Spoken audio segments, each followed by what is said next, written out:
Okay, Jimmy. All right, ladies and gentlemen, are you coming to one of our shows? And I just got to remind you, when you come to our shows, go to our website, jimmydore.com, and then click on the tour dates and scroll down and click on those links so you go directly to the ticket sales. We had a friend that didn't go to the correct website and ended up paying way more money than necessary. Right. Back to Jimmy. So here's our last story for today. Mexico's first female president is also the first Jewish president. 80% of the people in Mexico are Catholic, eh? She described herself as not religious. Her Jewish heritage and cultural... Her election is a benchmark for Jews in Latin America. Is this a Zionist thing? Claudia Sheinbaum is now the president of fucking Mexico. Claudia Sheinbaum, an environmental scientist and former mayor of Mexico City, was overwhelmingly elected Mexico City's first female president on Sunday. That's a historic milestone in a country rife with gender-based violence and misogyny. Really? It's right. That's what Mexico's known for. That's what gender. That's their real problem. That's the real problem. Is the gender violence? Holy shit! It's not the drug cartels. How much you want to bet they're going to start sharing that energy with us that they weren't sharing, that the other guy, we were going to run him out for? Remember that? AMLO? Yeah. How much you want those policies going to change, I bet? With most of the votes counted, Mexico's electoral agency estimates that Sheinbaum is on track to win the race with nearly 59% of the vote. That's a landslide. Her closest rival, someone named Galvez, is projected to get 28% of the vote, with the other opposition candidate, Jorge Alvarez Maínez, just over 10% of the vote. The man widely seen as her political mentor, outgoing President Andrés Manuel López Obrador, posted his congratulations on Twitter. Sheinbaum has been the leading candidate to win the presidency for more than a year in a country with one of the highest rates of murder against women in the world. Sheinbaum's victory underscores the advance women have made in the political sphere. What is this horseshit? I don't know what the fuck this is, Kurt. The 61-year-old climate scientist was part of the UN Intergovernmental Panel on Climate Change team. Oh, Jesus. That would go on to share a Nobel Prize with former U.S. Vice President God damn it. Oh, my dear God. Now Sheinbaum, who has grandparents who escaped the Holocaust, will hold the most powerful office in the country. Despite the historic nature of Sheinbaum's victory, many voters in Mexico see it as less a reflection of gender equality and more as a referendum on the last 6 years of López Obrador, colloquially known by his initials AMLO. Oh, that's maybe they're not voting on her vagina. Yeah, I think the woman thing has nothing to do with it. You think they're just voting on her because they like her predecessor, and she's the protege of AMLO? You think maybe that's it? And you guys just keep injecting gender everywhere you can? Didn't somebody quit NPR over this? And that crazy lizard lady we had, the blonde, was one? Yes. Catherine Marr. He is one of the most divisive and popular figures in Mexican history, a folksy populist who has implemented social programs that have lifted millions of people out of poverty, but who critics say has undermined democratic institutions while empowering the military. Sheinbaum is López Obrador's political protege. She started her political career as his environmental minister after he was elected mayor of Mexico City in 2000. She has been unwaveringly loyal ever since, even supporting his pro-oil energy agenda despite her environmental background. Well, look at that.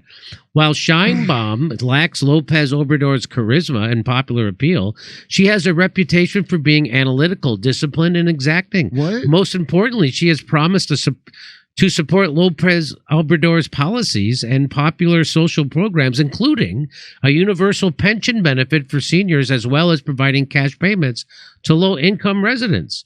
She will also be the first Jewish president in the country with one of the largest Catholic populations in the world. Though she's not religiously observant, Sheinbaum identifies as culturally Jewish and has spoken about her heritage in the past. She's culturally Jewish. She complains about how close she's being sat to the kitchen. I grew up without religion. That's how my parents raised me, Sheinbaum, 61, said in 2018 at a gathering hosted by a Jewish organization in Mexico City. But obviously the culture, that's in your blood. What are you, Hitler? What is this? Don't say that. She's Jewish. In your blood? Her maternal grandparents... That's insane. Her maternal grandparents were Jews who immigrated to Mexico from Bulgaria before the Holocaust, while her paternal grandparents had fled from Lithuania in the 1920s. Scheinbaum's parents were born in Mexico.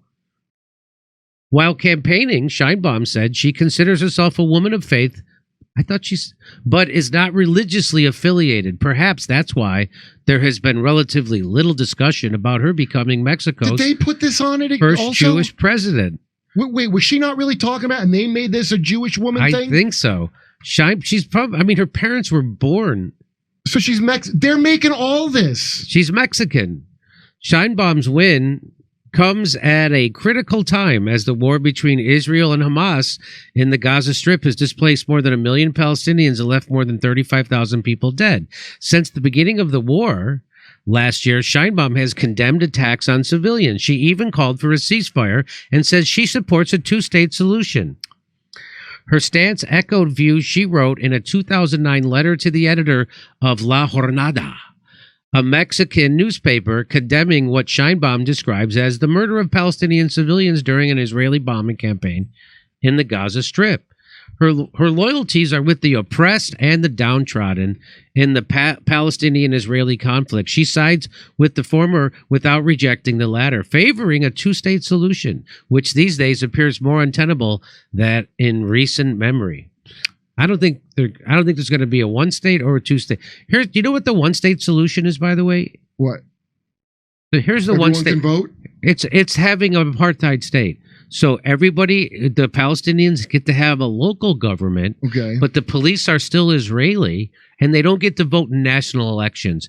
That's the one state. That's the definition of an apartheid state. They don't Wait, get. that's the one that's unacceptable? No, but that's the one that It's people, like a liberal one. people who push for a one state, that's what they say it would have to be. Yeah, it wouldn't just be Palestinian. I'm yeah. like, that's crazy. You Yeah. can't. So they can't vote in the national elections. And then they'll complain to you, like, yeah. That's South course. Africa. Yeah, the religious kooks are the ones in charge. And they'll be like, yeah, the religious kooks, they give them too much power. But we have to because they want to kill us. Because they want to kill us. It's all fear-based mind control 24/7. So here's what President Biden says. I just spoke with Claudia Sheinbaum to congratulate her on her historic election as first woman president of Mexico. I look forward to working with the president-elect in a spirit of partnership and friendship, advancing the value. I should probably just shut up. I'm going to get in trouble if I keep tweeting. And it's with both our nations. Is she just a Mexican president and they put all this woman and Jew thing on top of it? Yes, it seems like that, Kurt. Yes. Oh my Justin God. Trudeau. Oh, there's no bigger fascist. He says, congratulations to Mexico's president-elect, Claudia Sheinbaum. Our free trade agreement is the envy of the world. Is it? And the result of a strong, mutually beneficial relationship. It's the envy of all the corporations. I look forward to strengthening that relationship with you to create more prosperity for Canadians and Mexicans Somebody wrote it alike. for him. Nobody writes their own tweets. Nothing's real. Jeremy Corbyn, he says, congrats, the first woman. This is a victory for the people of Mexico, for social justice, and for the future of our planet. Is that her here? That's her there, right? I think none of it. Well, do you think Jeremy Corbyn writes his own tweets? Maybe he does. I don't know. Okay, is that scarf symbolic of something he's wearing? I don't know. No idea. Oh, there's Corbyn right there. He seems like he writes his own tweets, but I can't tell. I don't know enough. I don't know. He certainly dresses himself. He's going open neck. Yeah. Here, Yanis Varoufakis, who is a repeater of pro-war propaganda. He's one of the best. I really think this Yanis Varoufakis. Verflugas? I'm very suspect of this guy. Whenever they talk about the environment now with this, I don't trust. As soon as they talk about climate change, I don't trust them. I don't trust them. He says it's a giant leap for radical feminism. Fuck off. We all now know that feminism was invented by the CIA. Well, the Rockefellers first, and then or the Rockefellers. Yeah. I'm sorry, the Rockefellers. But I'm all for equality. It's just that it was all like a trick. Everything that seems like it's good is some kind of trick to take more away from. It's how the mafia works. Here's the sprinter. Vladimir Putin congratulated Claudia Sheinbaum on her victory in the Mexican presidential elections. What did he say, though? We think you're good. Anyway, there you go. I say congratulations to Sheinbaum. I just don't understand why they led with all that identity crap when she's not the one. So it sounds like she's not really putting that out there like that, but they have to translate it to more on America speak. Oh, okay, that's it for today. We're going to do a 15-minute locals. Kurt? Friday I'm going to be in... Where are you going to be Friday, Kurt? Phoenix, I think Phoenix, Arizona for, what do you call it? Bronson's? House of Comedy? Yes. Go to kurtmetzgercomedy.com. Come see me in Phoenix, Arizona at the House of Comedy. Okay. I'm out. Oh, all right. All right, bye, buddy. I actually have a... Let me read this. You do that. Okay. It's not going to take me very long. We're going to wrap this up today because we got through so many. Bing! Love it. This weekend, ladies and gentlemen, we're going to be in the Parkway Theater. We're going to be in Minneapolis. That's right. Parkway Theater. So Friday, I'll be in Rutherford. Saturday, I'll be in Minneapolis. All right. Thank you so much, Jimmy. Hey, Adore Jimmy, I read that one about John Edwards used campaign funds to pay off his pregnant mistress. Nothing to see there. Nothing. How about that, right? His wife is dying of cancer. Whoa. Soros was a currency trader specializing in Eastern Europe during the Cold War. He helped the Five Eyes install NGOs in communist bloc. He's exploited his Western intel connection ever since. Sparky. Big brain. So Octagon says Megyn Kelly is taking diet tips from Ann Coulter, obviously. Ozempic lives rent-free in Kerp's head. I don't think so. I think wow. But nothing wrong with Ozempic. Come on. I love it. I'm going to start taking it. I can't wait. Okay, Octagon, thank you so much. Oh, what were these over here? Giannis Varoufakis is a young global leader. Yeah. Seaweed. How pissed is Hillary Clinton right now? She's probably angrily yelling at her Spanish tutor as we speak. No kidding. Es verdad. Look at that, right? Did you like that little Espanol? Espanol. Zionists are beginning to realize that Trump may be the only one to stop Israel from continuing its self-destruction, so they're beginning to get CNN et al. Back off a bit. Okay, hold on. Russian President Vladimir Putin has wished Russian Jews all the best as they celebrate the Day of Salvation and Liberation, a holiday dedicated to the defeat of Nazi Germany in World War II. Seamus, back to Jimmy. Hey, have you ever wondered what happened to Chuck Norris? I did. I recently saw a video. There's a video of him, and first of all, he looks fantastic. He says he's got more energy than he did 10 years ago, and he's even stronger than he's been in the last 10 years. He can work out longer, and he has plenty of energy left over for his grandkids. That's what he says. Chuck Norris, he's 80. He did this by making one change. What's that? He says he feels like he's in his 50s. His wife even started doing it, this one thing, and she's never felt better. She says she feels 10 years younger. Her body looks leaner. She's got energy all day long. What's the one thing? Well, Chuck made a special video that explains it. I watched the whole video. It's a good video. Actually, I did. I like the video. I was interested, and I think I'm going to start taking this stuff. Anyway, it's going to change the way you go to chuckdefense.com/Jimmy. Go to chuckdefense.com/Jimmy, and you can click the link below of this video. And it will change the way you think about your health. Once again, that's chuckdefense.com/Jimmy, and click on the link in the description below to watch the video. You're not going to believe how simple it is. Just a reminder, the legendary Chuck Norris is a whopping 81 years old. Oh, and this says 81, and yet has more energy than me. Well, that's not saying much. He looks fantastic. He discovered he could create dramatic changes to his health simply focusing on 3 things that sabotage our body as we age. Watch this method by clicking the link in the description below, chuckdefense.com/Jimmy. Hey, guess what? Our sponsor, Colonial Metals, helped me with my goal of protecting my financial future. Being at the whim of the stock market or the current administration doesn't make me feel safe or secure, but having a self-directed IRA, that's a self-directed IRA where I can safely store gold and silver, assets that have stood the test of time, no matter what the economy or the government policies are, that makes sense to me. It does. Colonial Metals Group has helped me create a self-directed IRA where I can have direct access to my assets. Let the team of experts over at CMG help you protect your family's future. Their level of professionalism and the ability to listen make it easy for you to learn everything you need to know about preserving all you've worked for. Maybe you're just getting started, or maybe you already have a 401k or an IRA, and you're thinking about your parents' retirement. Regardless, Colonial Metals Group, they can help. We put together a special offer for you, for our audience. Click on the link in the description below, or call the special 800 number, and you'll receive a safe and up to $10,000 in free silver.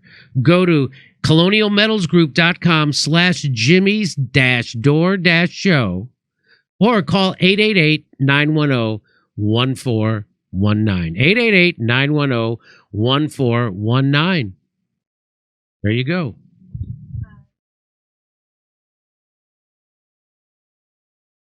Yeah. Oh, does it have Ontario on it? Yeah, let's do one just in case. Another one. Hey, I'll see you in Rutherford, New Jersey, Minneapolis, Minnesota, Ontario, California, Davenport, Iowa, Las Vegas, Chicago, and Grand Rapids, Michigan. Go to jimmydore.com for a link for tickets. All right. Hey, good guys wore black just like Johnny Cash. Ladies and gentlemen, that's it for today. We got through everything. Now, okay, we're going to come back on locals in probably about 2 minutes max. And you know what? For the rest of you, we'll be back tomorrow at 3 p.m. Special ladies and show. gentlemen. Special show at 3 p.m. because Jimmy's out of town the rest of the week. So guess what? Why don't you go and do something nice for someone? Viva.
found a rabbi hole, tunnels and all. There's Jews in the walls. Isn't it bliss? The rabbinical grace, soiling the mattresses. Well, let me tell you.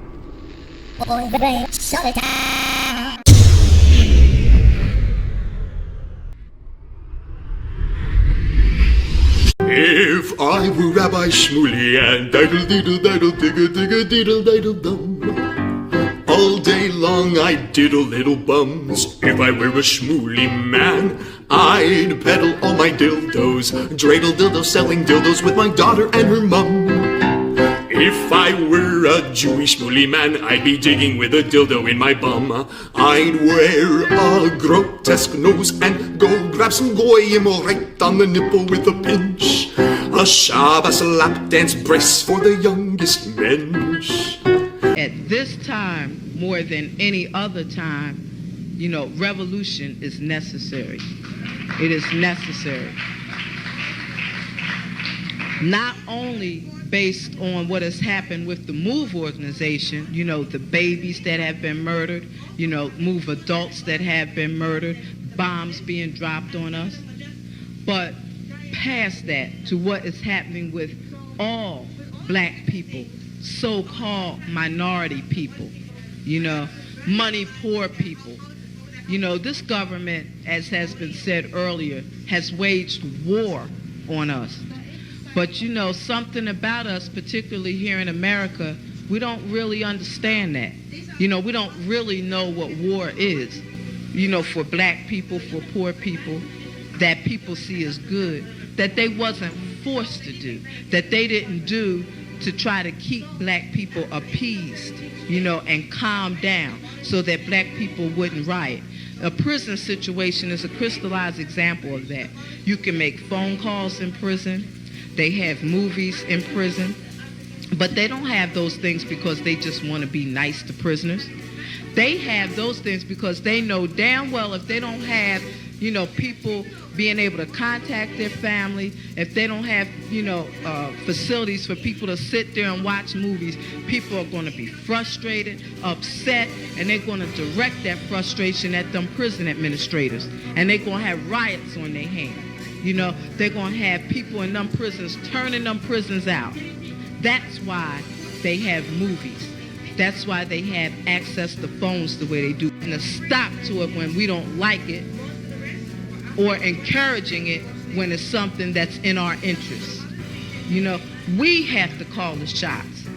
The people have to take the reins of this system and start dictating, you know, what we need, what needs to be done.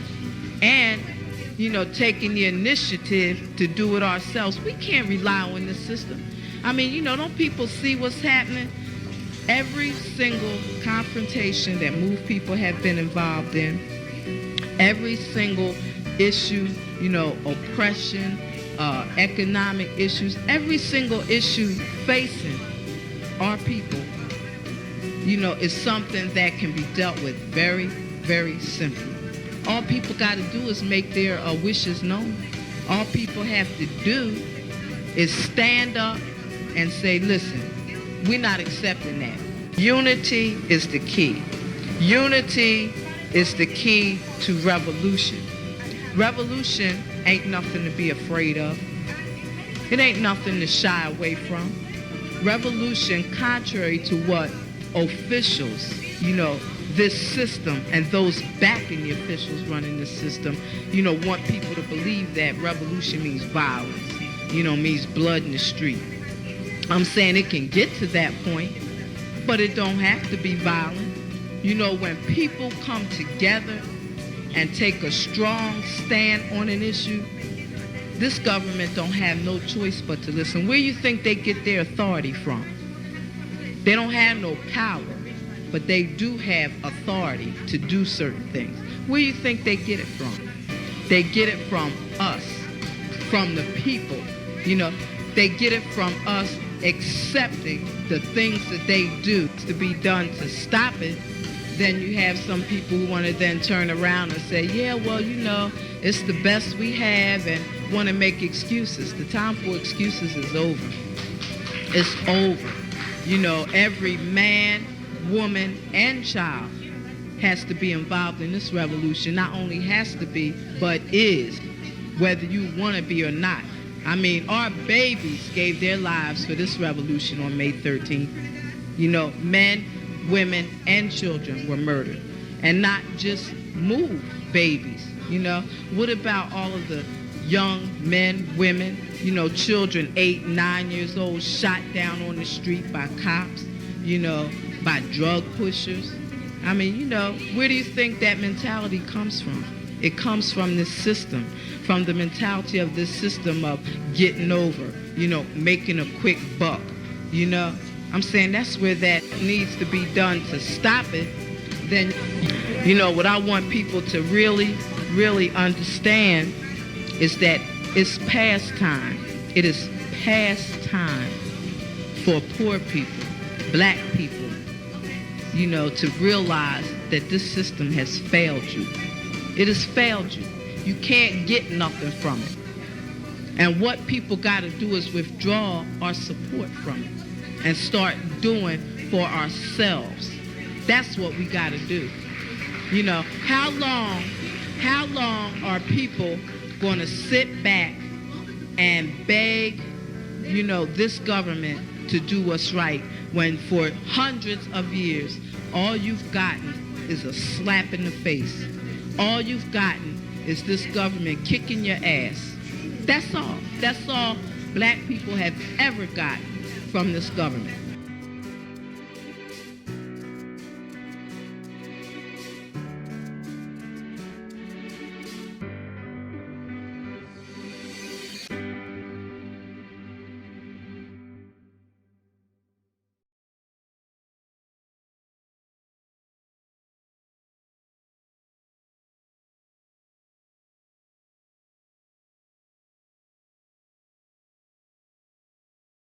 Hey, thanks for checking out our YouTube channel. Subscribe by clicking on that button down there for more AM Joy and the rest of MSNBC. And click on any of the videos right here to watch the latest interviews and highlights. And you can get more videos from MSNBC for free every day with our newsletter. Just visit